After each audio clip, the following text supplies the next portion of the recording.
नमस्कार दोस्तों, स्वागत है आपका हमारे चैनल राठौर से ऑनलाइन क्लासेस पे। आज हम आपके सामने नंबर सीरीज़ का पार्ट नंबर 18 लेकर आए हैं, जिसमें हम सिंगुलर से प्लूरल में चेंज करने के नियम पढ़ रहे थे। ऑलरेडी हम 17 नियम इसके जो पढ़ चुके हैं। अगर आपने वो नियम नहीं देखे हैं तो प्लेलिस्ट में जाके वो सारे नियम देख सकते हैं।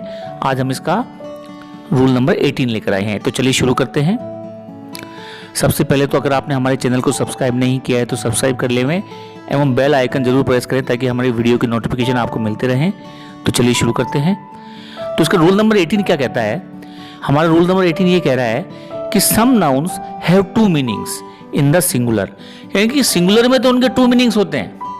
कुछ नाउन ऐसे होते हैं जिनके सिंगुलर में तो 2 मीनिंग होते हैं, लेकिन जब उनको क्या किया जाए, प्लूरल कर दिया जाए, तो उनका मतलब एक ही रह जाता है। यानी कि पिछले में तो हमने क्या किया था कि सिंगुलर में एक मीनिंग होता है लेकिन प्लूरल में डबल होता है। अब हम ये देख रहे हैं कि सिंगुलर में तो 2 मीनिंग है लेकिन प्लूरल में जाते ही उसका मीनिंग एक ही हो जाता है। फिर से देख लीजिए इस डेफिनेशन को हिंदी में कि कुछ नाउन के सिंगुलर में तो 2 अर्थ होते हैं लेकिन प्लूरल में केवल एक ही होता है। जैसे देखिए कुछ सिंगुलर और प्लूरल नाउन मैं बताता हूं आपको। जैसे लाइट, लाइट का मतलब होता है, एक तो होता है हमारी जो लाइट आती है ना, प्रकाश जो जिसको बोलते हैं, रेडियंस जिसको बोलते हैं। तो सिंगुलर में इसके 2 मतलब हो गए, एक तो प्रकाश हो गया, एक हो गया हमारा लैंप। कहते हैं ना लाइट जला दो, तो 2 मतलब हो गए, एक तो हो गया प्रकाश हो गया और एक हो गया लैंप। ठीक है, लेकिन जब ये प्लूरल जाएगा तब इसका मतलब लैंप ही रह जाएगा, या जो हमारी ट्यूबलाइट बल्ब वगैरह होता है ना, वो लैंप ही होगा, वो प्रकाशों नहीं होता। प्रकाश क्योंकि सिंगुलर नाउन होने के कारण वो इसका जब प्लूरल हम उसका बनाते हैं तो उसका एक ही अर्थ रह जाता है, वो होता है, वो रह जाता है लैंप्स। ठीक है, आई थिंक आप समझ गए होंगे। आगे चलते हैं, एक और एग्जांपल बताता हूं आपको। जैसे पीपल, पीपल के 2 मतलब होते हैं। जब से ये सिंगुलर होता है तो उसके 2 मतलब होते हैं। पहला मतलब तो होता है नेशन और दूसरा मतलब होता है मैन एंड वुमेन, दोनों। तो सिंगुलर में इसके 2 मतलब हो गए, एक तो हो गया राष्ट्र और एक हो गया मैन एंड वुमेन। लेकिन जब ये प्लूरल हो जाता है, जब ये पीपल्स हो जाता है, तब इसका मतलब राष्ट्रों ही हो जाता है। मैन एंड वुमेन का जो अर्थ है वो इसका नहीं होता है। तो वहां पे पीपल्स जब आ गया तो वो उसका अर्थ जो है वो नेशंस हो गया। आगे देखिए पाउडर, पाउडर के 2 मतलब होते हैं, एक होता है डस्ट और दूसरा होता है ए डोज ऑफ मेडिसिन। ठीक है, तो सिंगुलर में तो इसके 2 मतलब हो गए। पहला मतलब क्या हो गया? पहला मतलब हो गया डस्ट हो गया, दूसरा मतलब हो गया a dose of medicine in fine grains, यानी कि जो दवाई का पाउडर होता है।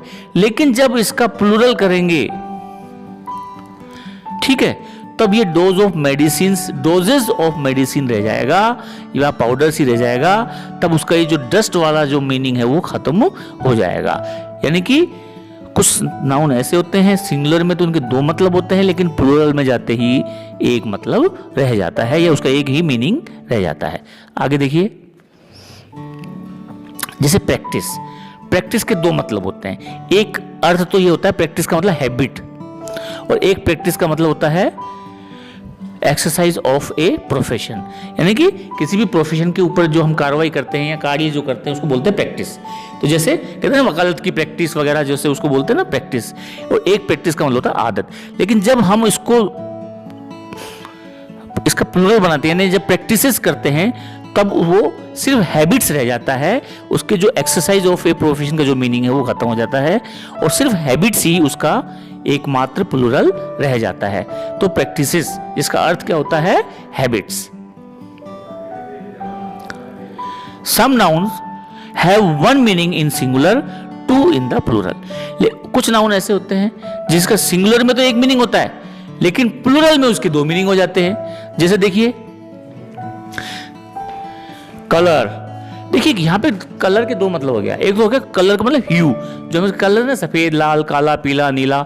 एक तो कलर का मतलब कलर्स, ठीक है, और दूसरा huge, the flag of regiments. तो कलर्स के जब सिंगुलर में तो उसका एक ही कलर मतलब था कलर, लेकिन जब वो प्लूरल हो गया तो एक तो ह्यूज हो गया, जो कलर हम यूज करते हैं वो हो गया, और एक कलर्स का मतलब हो गया फ्लैग ऑफ ए रेजिमेंट, यानी किसी भी रेजिमेंट की जो फ्लैग है उसको उसका कलर्स कहा जाता है। आगे देखिए कस्टम, कस्टम का मतलब होता है हैबिट, और जब ये बहुवचन हो जाता है तो कस्टम के फिर दो मतलब हो जाते हैं, एक तो हो जाता है हैबिट्स और दूसरा हो जाता है उसका ड्यूटीज। यानी कि हम जो कस्टम्स चुकाते हैं ना, विदेशों से जब कोई सामान लेके आते हैं तो हमें जो कस्टम चुकानी पड़ती है, या जैसे इंपोर्ट ड्यूटी या एक्सपोर्ट ड्यूटी जो चुकानी पड़ती है उसे, या आयात के ऊपर जो दिए जाने वाला कर है उसे कस्टम्स कहा जाता है। ठीक है, तो हिंदी में तो इसका मतलब एक ही हुआ, कस्टम का मतलब हैबिट हुआ, लेकिन इंग्लिश में जाते ही इसके दो मतलब हो गया। कस्टम्स होते ही क्या हो गया, एक तो हैबिट्स हो गया और दूसरा ड्यूटी लेविड ऑन इंपोर्ट्स हो गया। आगे देखिए इफेक्ट। इफेक्ट का मतलब एक ही मतलब होता है रिजल्ट यानी परिणाम। तो लेकिन जब ये प्लूरल होगा तो इसके दो मीनिंग हो जाएंगे। कैसे हो जाएंगे, पहला मीनिंग तो हो जाएगा रिजल्ट्स, भाई रिजल्ट है तो रिजल्ट्स हो जाएगा, इफेक्ट्स का मतलब रिजल्ट्स हो जाएगा, और दूसरा अर्थ के पहला तो परिणाम हो जाएगा, दूसरा इफेक्ट्स का मतलब हो जाएगा प्रॉपर्टी। इसके बाद देखिए एक और है मैनर। मैनर का मतलब होता है मेथड। तो जब ये मैनर्स होगा तो इसके दो मतलब हो जाएंगे, एक तो हो जाएगा मेथड्स या तौर तरीके, और दूसरा हो जाएगा करेक्ट बिहेवियर। मेथड का एक तो तरीका और एक सही व्यवहार। इसके कहते हैं ना कि यार तेरे को मैनर्स नहीं है बिल्कुल भी, तो मैनर्स कभी सिंगल में यूज नहीं होता है, मैनर्स हमेशा प्लूरल में ही होगा। जब मैनर अगर सिंगुलर में रहेगा तो उसका अर्थ सिर्फ मेथड होगा, लेकिन जैसे ही वो प्लूरल आता है तो वो मैनर्स बन जाता है, यानी करेक्ट बिहेवियर बन जाता है और एक मेथड बन जाता है। आगे देखिए मोरल। तो मोरल लेसन, एक तो मोरल का मतलब हो गया मोरल लेसन्स, मोरल्स, तो इसके भी दो, जब प्लूरल जाते ही दो अर्थ बन जाएंगे, एक तो बन जाएगा मोरल लेसन्स और दूसरा बन जाएगा कंडक्ट नंबर्स।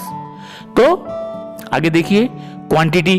क्वांटिटी यानी नंबर्स, तो ये जैसे ही जाके क्वांटिटीज बनेगा तो इसके दो मतलब हो जाएंगे, एक तो हो जाएगा क्वांटिटीज और वर्सेस। वर्सेस का मतलब छंद। अगला है पेन। पेन के भी दो मतलब हो जाएंगे, एक तो हो जाएगा सफरिंग जिसका प्लूरल सफरिंग्स हो जाएगा, और दूसरा जो होगा केयर एक्सटर्शन यानी कोशिशें। यानी कि कहते हैं ना पेन्स नो गेन्स, यानी कि अगर आप कोशिश नहीं करोगे तो आपको सफलता प्राप्त नहीं होगी। तो पेन सिंगुलर में तो ओनली सफरिंग रहेगा, लेकिन जब वो पेन का पेन्स होता है तो उसके दो मीनिंग होते हैं। पहला मीनिंग होता है सफरिंग होता है और दूसरा मीनिंग होता है केयर एक्सर्शन यानी कोशिश हो जाता है। इसके आगे देखिए प्रीमाइस। प्रीमाइस प्रोपोजिशंस, और जब इसको प्लूरल में चेंज करेंगे, प्रीमाइसेस जब इसको बनाएंगे तब इसके दो मतलब हो जाएंगे, एक तो हो जाएंगे प्रोपोजिशंस यानी प्रस्ताव हो जाएंगे, और दूसरा हो जाएगा बिल्डिंग्स। बिल्डिंग्स जो कहते हैं ना प्रीमाइसेस, यानी कि विद्यालय प्रीमाइस या कॉलेज प्रीमाइस, या तो इसके दो मतलब हो जाएंगे, एक तो हो जाएगा प्रस्ताव और दूसरी इमारतें। प्रीमाइसेस का मतलब इमारतें, यानी कि हिंदी में तो इसका सिंगुलर मतलब प्रस्ताव ही रहेगा प्रेमिस का, और जब प्लूरल जाएंगे तो इसके दो मतलब हो जाएंगे। आगे देखिए एक और एग्जांपल मैं बताता हूं आपको। क्वार्टर। क्वार्टर का मतलब होता है चौथाई हिस्सा, दैट इज कॉल्ड क्वार्टर। यानी कि एक का जो चौथा हिस्सा जो होता है उसे, फोर्थ पार्ट जो होता है उसे हम क्वार्टर कहेंगे। लेकिन जैसे ही क्वार्टर्स कहेंगे तो इसके दो मतलब हो जाएंगे। पहला मतलब तो ये हो जाएगा कि चौथे हिस्से फोर्थ पार्ट्स हो जाएंगे, और एक हो जाएगा रहने के लिए निवास। कहते हैं ना कि क्वार्टर किसका है, इस क्वार्टर में कौन रह रहा है, तो यानी कि रहने का निवास स्थान। तो यहाँ पे क्वार्टर सिंगुलर में तो उसका एक मतलब है जिसका मतलब होता है चौथा हिस्सा, लेकिन प्लूरल में आते हैं इसके दो मतलब हो जाते हैं, एक तो चौथे हिस्से हो जाएगा, फोर्थ पार्ट्स हो जाएगा, और एक लॉजिंग्स यानी निवास स्थान हो जाएंगे। स्पेक्टेकल। स्पेक्टर का मतलब, इसके भी देखिए सिंगुलर में तो एक मतलब होता है दृश्य, ए साइट, लेकिन जैसे ही ये प्लूरल हो जाएगा तो एक तो हो जाएगा स्पेक्टेकल्स यानी साइट दृश्य, और एक हम जो आंखों में जो चश्मा लगाते हैं ना वो स्पेक्टेकल्स। तो स्पेक्टेकल्स जब सिंगुलर रहता है उसका अर्थ चश्मा नहीं होता है, उसका अर्थ होता है सिर्फ एक साइट, एक दृश्य होता है। लेकिन जैसे ही वो स्पेक्टेकल्स हो जाता है तो उसके दो, एक तो हो जाता है दृश्यों साइट्स हो जाता है, और दूसरा आई ग्लासेस यानी आंखों में पहनने वाला चश्मा बन जाता है। अगला देखिए लेटर। लेटर के भी दो मतलब होते हैं, सिंगुलर में तो उसका एक ही मतलब होता है, लेटर ऑफ अल्फाबेट। ठीक है, इसके दो मतलब होते हैं, एक तो लेटर जो हम ABCD पढ़ते हैं वो सारे लेटर्स ही हैं, ए से लेके Z तक या ए से लेके G तक, ये सारे लेटर हैं। और एक होता है एपिस्टल यानी लेटर, यानी कि जो पत्र जो हम लिखते हैं इसके दो मतलब होते हैं। लेटर के दो मतलब होते हैं, एक तो होता है लेटर अल्फाबेट के लेटर, दूसरा होता है पत्र। जो हम एपिस्टल जो हम लिखते हैं, किसी को चिट्ठी जो लिखते हैं उसको चिट्ठी जिसे बोलते हैं एपिस्टल। लेकिन जब ये चेंज होगा तो इसके दो मतलब, दो की जगह तीन मतलब हो जाते हैं। तीन मतलब क्या हो जाते हैं? एक तो लेटर्स ऑफ अल्फाबेट हो जाएगा, दूसरा एपिस्टल हो जाएगा जो पत्र है, पत्रों हो जाएगा, और तीसरा लेटर का मतलब हो जाएगा लिटरेचर। लेटर्स का मतलब हो जाएगा लिटरेचर। जैसे कहते हैं ना, he is a man of letters, यानी कि वह एक साहित्य का आदमी है। He is a man of letters, इसका मतलब ये नहीं है कि वो लेटर्स वर्णों का आदमी है या कोई पत्रों का आदमी है। इसका मतलब ये हो जाएगा कि वह एक साहित्य का आदमी है। यानी कि लेटर के सिंगुलर में तो दो मीनिंग रहेंगे, कौन कौन से? लेटर ऑफ अल्फाबेट, वर्ण जिसको बोलते हैं, दूसरा रहेगा पत्र,